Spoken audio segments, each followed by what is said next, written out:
You know, this is Colton T and you're watching SAT TV. You know, stay tuned.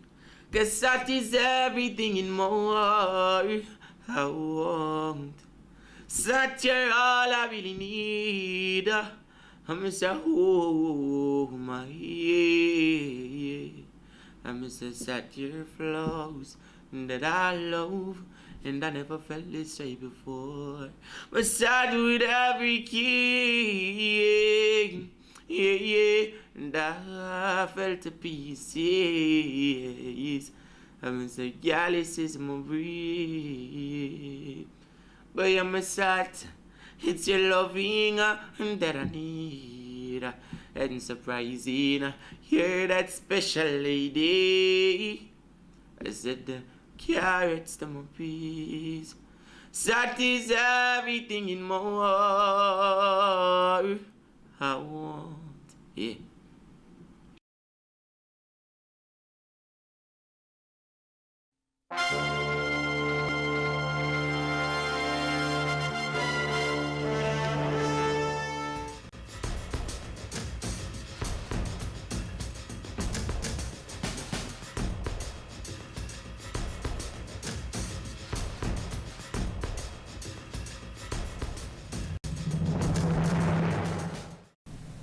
Welcome to SAT TV News. I am Larry Larrock, your presenter.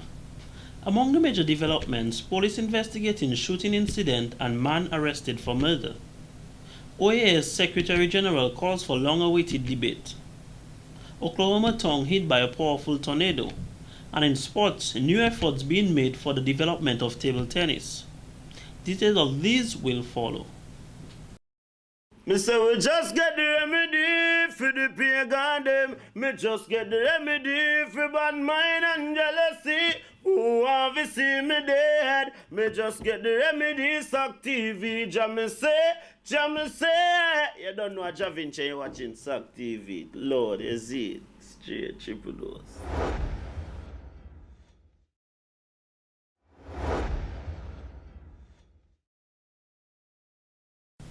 Welcome back. The Dominica Save the Children Fund hosted a volunteer and staff appreciation ceremony on Sunday, May 19th.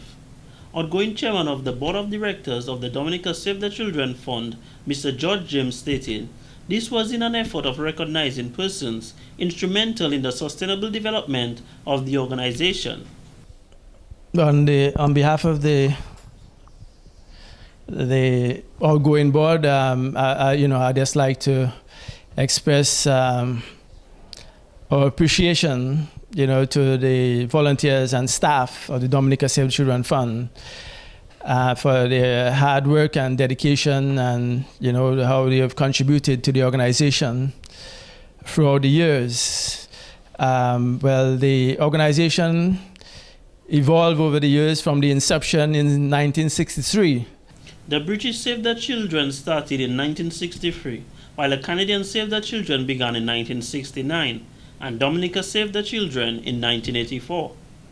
Director of the Dominica Save the Children Fund, Ms. Doreen Francis, stated she is very grateful and thankful for the assistance of one of their main beneficiaries, Mr. Philip Nassif. Without him, they would not be celebrating their 50th anniversary, she added. We have a new group of persons, mainly from the Maho community, who I am hoping will carry this organization forward to the next 50 years. Every other person involved as board members have not been from this community. And we have done a lot of work in this community, and we have tried our best. So now we are putting it at the disposal of the concerned Maho people, with the exception of, they've done their share already. But you'll give them guidance, right? You'll give them guidance. Because now it's your thing, and it is in your hands. Take a look at some of the persons recognized by the organization. Mrs. Alice John Baptist,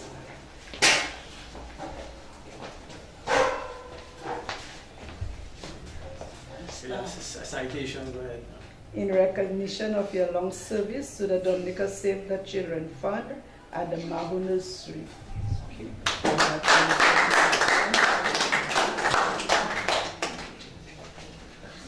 Mrs. Agnes Esprit.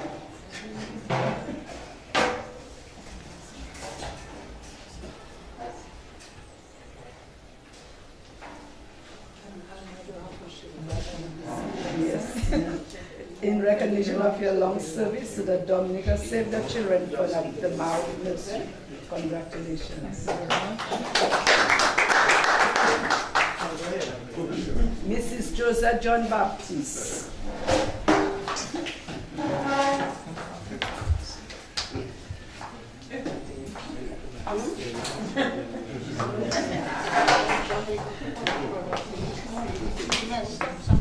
In recognition of your long service to the Dominica Save the Children from Maho de Nursery. Congratulations.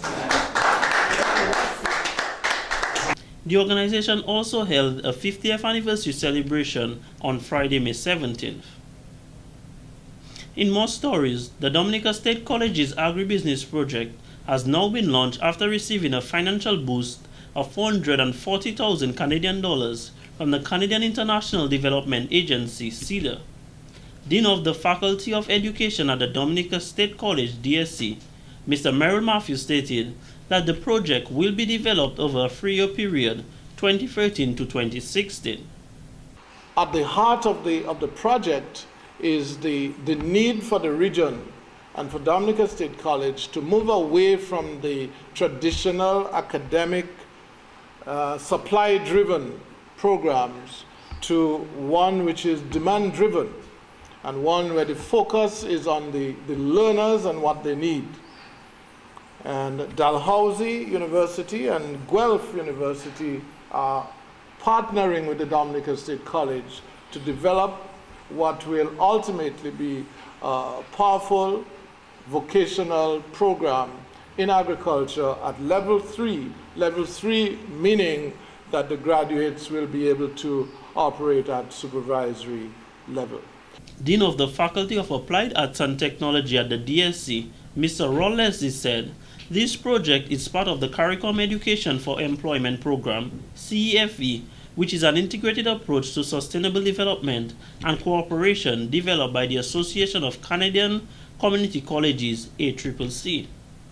The ultimate goal of the project, he said, is increased economic growth through a more competitive, productive, and gender equitable workforce in the Caribbean.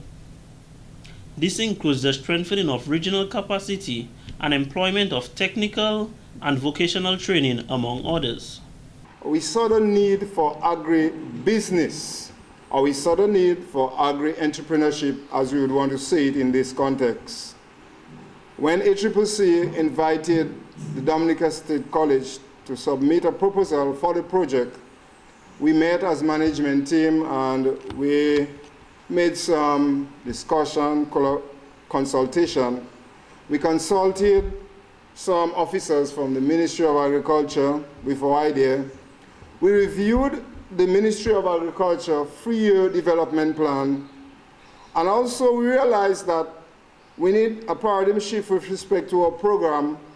For several years, we delivered a purely general agricultural program at DSC, and we realized the need for shifting the goalposts a little by developing a competency-based approach program. And with this in mind, and with this information, we chose the agri-business program. This was vital as many of our agriculture graduates experience difficulty in securing employment in the agriculture industry, and we need to train our graduates in entrepreneurship so they can provide employment for themselves, he added. Dalhousie University representative Ms. Nancy Fonton stated, their project with the DSC is one small component of a larger program valued at 20 million Canadian dollars funded by CIDA. It's administered by the Association of Canadian Community Colleges, and ACCC is working with regional partners to carry out this project. Some of the major regional partners that are involved include the CARICOM Secretariat, CANTA, the Caribbean Association of National Training Agencies, ACTI, the Association of Caribbean Tertiary Institutes, and the OECS Secretariat as well. So ACCC is working at 3 levels to transform TVET education in the CARICOM region. They're working at the regional level with these partners to make sure that the accreditation bodies exist and that support is given so that graduates from any member country with a level 2, a level 3 accreditation can easily move from one country to the other in search of jobs or filling those jobs that are available.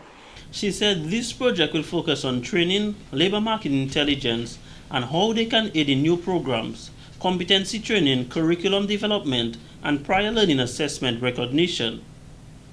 These will all be carried out in various modules and will occur throughout the project while assisting the DSC in strengthening the linkages they have with various industries for the project, Ms. Fontons added. Throughout the project as well, we'll be looking at cross-cutting themes, which include gender equality. How can this project promote gender equality in Dominica and within Dominica State College? We'll be looking at environmental sustainability to make sure that the project is promoting that, as well as entrepreneurship. The project will see people from Dominica State College coming to Canada. There'll be a number of Canadians coming down here for training. We foresee the mobility of students from Dominica coming to Canada, as well as Canadian students coming here. And there's also regional movement. So ACCC will be having regional meetings at different times to develop workshops focused on particular themes. So you may see in the future that Dominica hosts a regional meeting here, and we'll also be having members that will be going shortly, for example, to Antigua. We'll have a member going there to attend an entrepreneurship workshop. In other stories, celebrating with the theme Reviving Our Floral Heritage, the twin communities of Girodale and Egliston hosted their flower show on Saturday, May 18th. The show, which was held after a 9-year absence, was organized by the Girodale-Egliston Flower Growers Group. The idea came about, as I said, 40 years ago when there was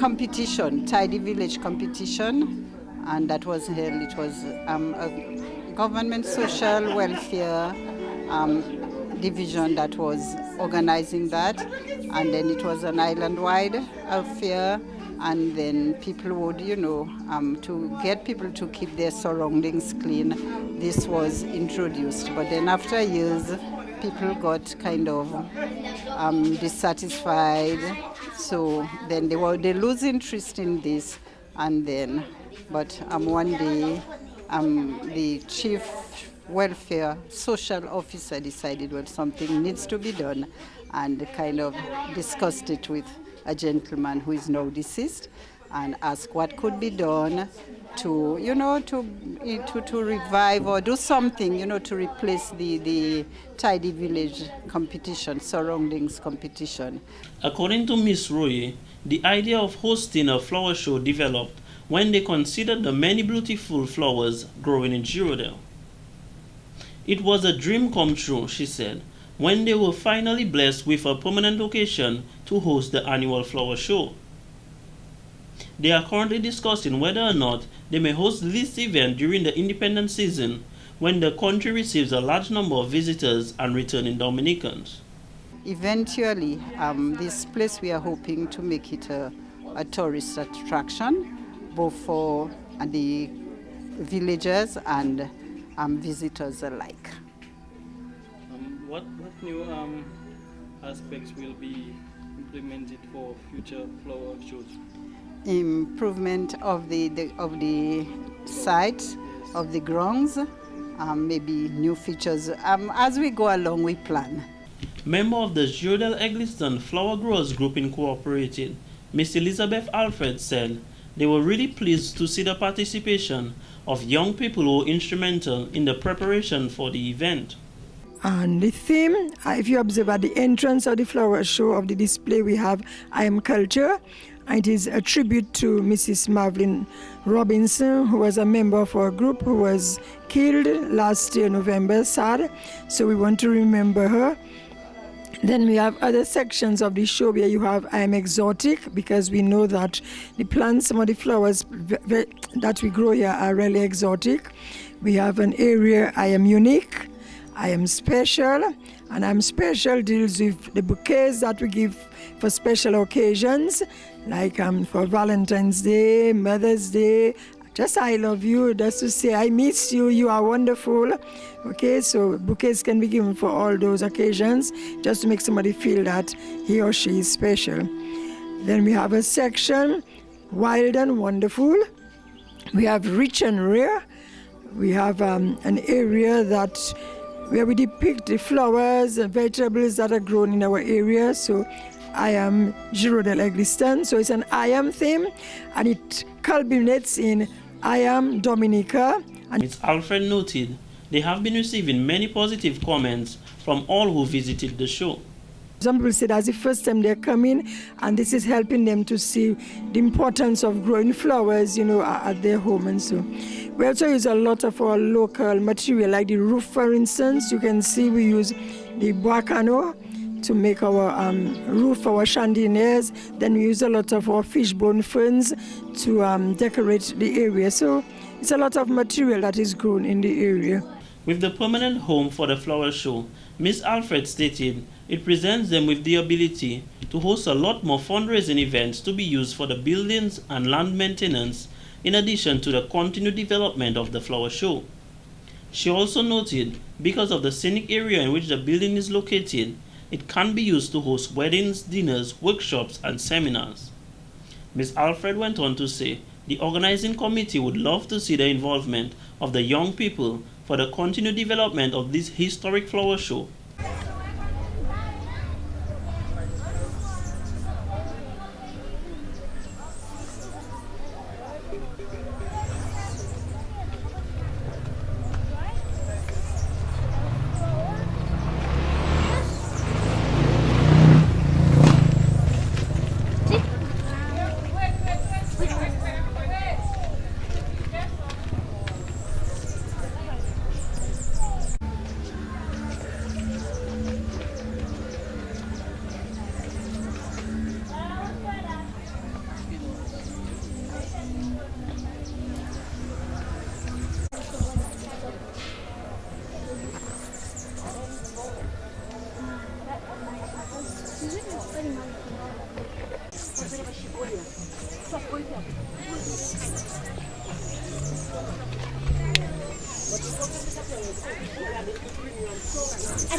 Okay, so I kind of go all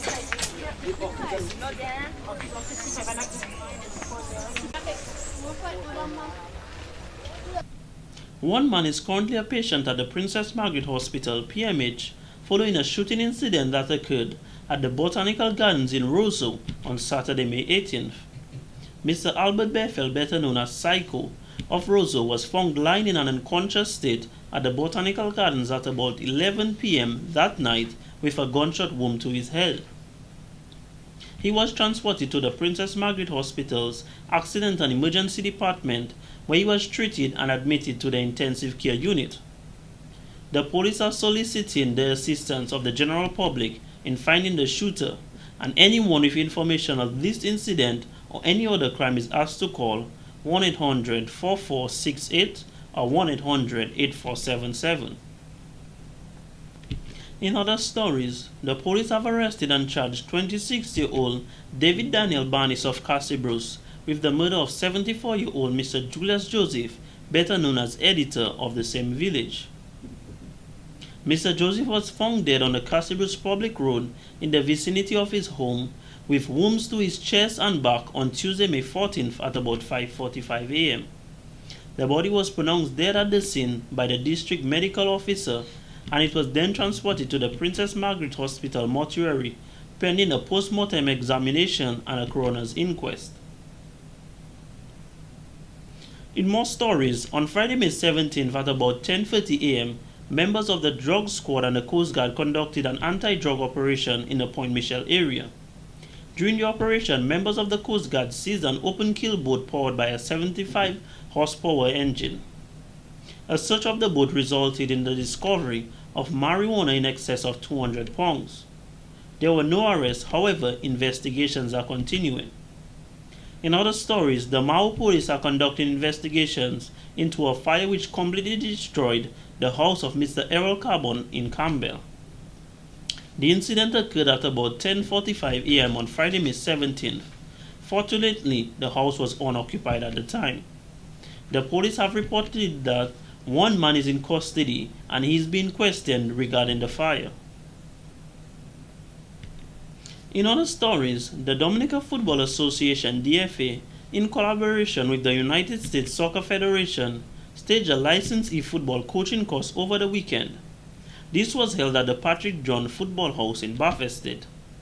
President of the Dominica Football Association, Mr. Glenn Etienne, regarded the initiative as a historic one, stating, "The course is intended to certify coaches who work with the Premier and Division 1 teams." Football coaching is a key component to any meaningful football developmental program, and as such, it must be given the necessary attention that it deserves, he added. We in the DFA are of the firm view that if football is to make any steady stride, then those who are given the responsibility to impart knowledge must be adequately equipped, hence the reason for being here today. Your presence here indicates that you are serious about football. Before going further, let me thank you for taking time off from your busy schedule to be part of this historic event. The licensed e-coaching course is the first of many to be staged on the island. As a result, you can consider yourself to be part of history, as your names will be recorded as the first set of coaches to participate in a licensed course held in Dominica. Let this course be the beginning of better and brighter things to come for you. He urged the participants to impart the knowledge that they have learned to the clubs and teams they coach, as the successful completion of this course would make them better coaches than they were. Over the years, the DFA has staged many of these courses, training over 400 individuals, Mr. Etienne stated. A lot of time, energy, and scarce resources has been extended in the process. We are all those coaches who have received the training. What contribution have they made to the further development of football on the island? I must say that a handful is still actively involved, and they must be commended for their commitment and desire to see the sport move forward. Participants, coming out of that course, I am again making a desperate plea to see a revamping of the Coaches Association. Such association would be vital and would benefit all, since information as well as best practice will be shared. The Coaching Association will provide the ideal opportunity to network and to forge long-lasting relationships. I am quite aware that there once exists a coaching association on island. The DFA president urged the participants not to treat this course like any other, stressing on its importance, as only a few individuals will be identified for further training locally and abroad. Instructor of the licensed e-course, Mr. Vince Gansberg, advised the coaches to make the necessary efforts to reinstate the Coaches Association, as it is very important to the continued training and development. This e-license course is the first step. It goes all the way up to the A license, and this one is basically geared for grassroots, 9 to 12 years old, but you'll still be able to take some of the principles of this course and apply it to your coaching, even though some of you coach adults here in this room. So that's the objective of the e-license course. And then just to end with a quote, there's a saying, if you always do what you did, you're always going to get what you got, and you're always going to feel how you felt. So what the Dominica Football Federation is attempting to do by mandating coaching licensing, by taking this step, is definitely going to hopefully change, only for the better, for you guys to be a power in the footballing nations. Some of the participants were Don Leogal, Alan Tousse, James Gervais, Shane Marshall, John Joseph, Miguel George, and Edgar Peltier. This has been the local segment of the news. Coming up next, regional highlights.